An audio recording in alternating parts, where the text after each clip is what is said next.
People media point. ఒక తల్లి తన కుటుంబాన్ని నిలబెట్టుకోవడానికై పుట్టిన పిల్లలపై హక్కు వదిలి పరాయి కుటుంబానికి ఆశాకిరణంగా మారిన గొప్ప దాడిని మానవ విశ్వాసంతో చూడాలి. అలాంటి గొప్ప తల్లుల శ్రమను వ్యాపారంగా మార్చి మనిషితనం కించపరిచే దారుణాలు నిత్యం జరుగుతున్నాయి అనే నిజాన్ని స్పష్టంగా గుర్తించాలి. తెలుగు రాష్ట్రాల్లో సంచలనం సృష్టించిన సికింద్రాబాద్ సృష్టి ఫెర్టిలిటీ సెంటర్ కేసులో కీలక పరిణామం చోటు చేసుకుంది.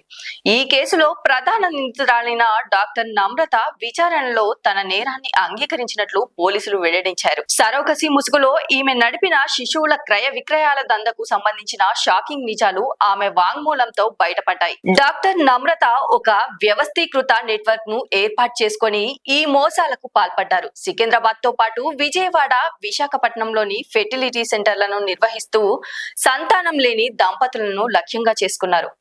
సరోగసి ద్వారా పిల్లలను అందిస్తామని నమ్మించి వారి నుంచి 20 లక్షల నుంచి దాదాపు 30 లక్షల వరకు భారీ మొత్తంలో డబ్బులు వసూలు చేసినట్లు ఆమె అంగీకరించారు.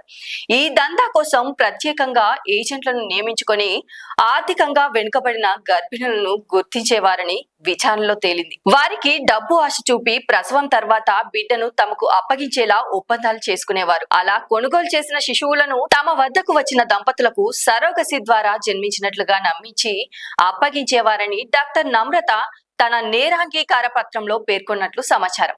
తనపై గతంలోనూ పలు పోలీస్ స్టేషన్లో కేసులు నమోదైన విషయం కూడా ఆమె ఒప్పుకున్నారని అధికారులు తెలిపారు. ఈ కేసులో మరింత లోతుగా దర్యాప్తు జరిపి నెట్వర్క్ లోని ఇతర సభ్యులను గుర్తించే పనిలో పోలీసులు నిమగ్నమయ్యారు.